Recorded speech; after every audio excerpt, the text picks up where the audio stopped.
Restrepo ran a 4.83, and I think he cost himself a bunch of money. Did. And I just wanted to have the conversation of how much stock should be put into not playing football in pads. Wide receiver, 4.83. That is slow.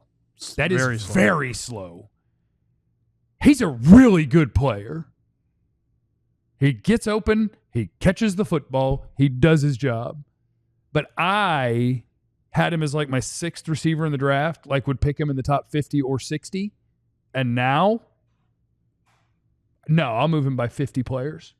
Yeah. See, he's 5'10" though. This is the argument that I have with when we start doing all the underwear Olympic stuff.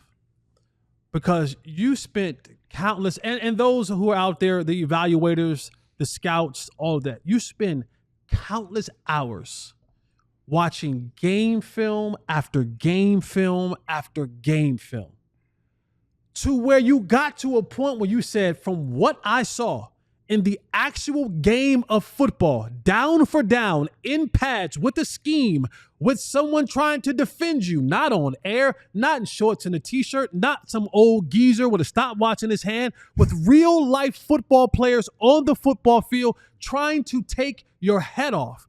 You watch these games and you put the time in these games and you see the player and you go, wow, that's a really good player who I would take. And you say, what,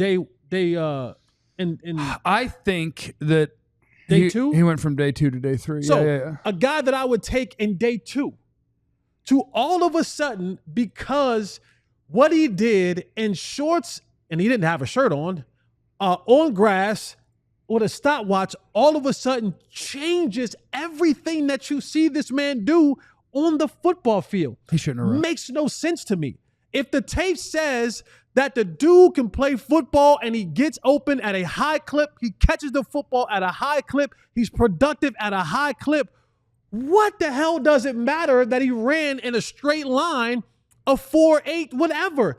On the tape, you see him consistently get open against defenders that you're probably going to draft in this draft. So he's beating the players that you're getting ready to draft.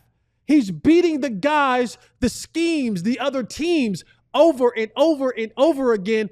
But we continue to put these numbers and these metrics up against the film. What the hell are we watching the film for then? If the film doesn't matter and he goes out and he runs a 4.8, but you're saying, well, damn, he consistently gets open every time I watch him on film, and that's what I love about him.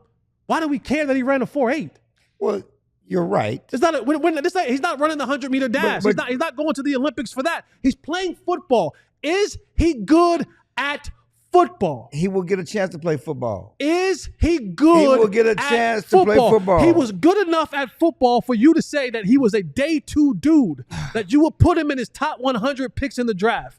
That still stands. That don't change. No, that didn't change. Well, Nothing about that. No, it does change. It changes because The you have to put football player didn't change. But the measurables, you have to put a number by it. Okay, it's the number money. is he got open over and over and over and over again. There's productivity Jesse, over and over and over and over again. Jesse, what you're saying is fantastic, right? And I think that's something. But it's true. No. That's It's something in a draft war room someone is going to say. There might be a wide receiver coach for the Dallas Cowboys. It might be Junior Adams says, you know what? I don't care that he ran a 4.8 because I see 4.5. I love it. I'm standing on the table for him. But now, Junior Adams might be the only person standing on the table for him, because that is the ultimate thing about this whole draft situation. When you're on the clock, it's a business decision. You got to go through all the notes that you've had, all the stuff you've taken. And just because one person says, you know what, I don't care, there might be 5 people that say, I'll be honest with you, now I'm scared. And that gets to the main decision maker who says, you know what, we're not going to do this. Talent evaluators, scouts need to be able to present arguments for why they like guys. And the more questions that come up and the more things that are out there visibly, that's less they can stand on. It's amazing to me that you can take 4.8 whatever seconds, right? Like it makes a difference. It's huge. 4.83.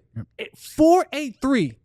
And you can take over 1,000 plays that you've watched him play and say, Probably boy, like 140, 150. You probably watched, but I mean, there's over 1,000, right? It's Yeah. probably in his time at Miami or wherever he was at, there was probably over 1,000 He's an all-time plays. leader receiver with the Dolphins, with the Hurricanes. With the Hurricanes. We're talking about the Miami Hurricanes with all the players that came through there. All the good ones left early because they were good. That's fine. That's fine. That's fine with me. That's fine. But you're saying that everything that you saw in that productivity pocket means nothing because what you saw in 4.38 seconds. People do it But all the it's time. great to say that. 4.483, excuse me. 3.8 would have been lovely. Yeah, right. I'll move him up. Yeah. There you go. 4.83. So remember the receiver from Tennessee that's with the Giants?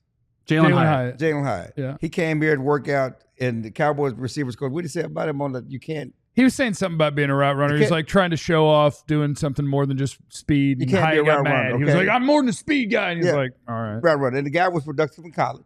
Okay. Giants drafted him second round, third Yeah, round. I think it was They second. drafted him high. Jalen Hyatt. Yeah. Jalen Hyatt. He ain't Peter drop. Yeah, because he can't play. Because he Okay. can't run routes. That's clear. That like What I'm saying this, is though, this is where I take but he was take productive issue. in college. This is where I take issue, and this is a great segue because Katia, we're going to do this. This is why I have to break down the difference between a wide receiver and a route runner.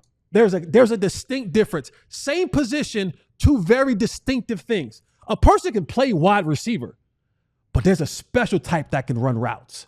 They understand tempo. They understand angles. They understand where I'm at in the progression. They understand that I have a little bit more time to work this dude because it's cover 3 and he ain't coming to me on the first route. He gonna work over there first and then come back to me. So if I get open right now, when he comes back to me, I'm not actually open because the guy recovered now, he's covering me.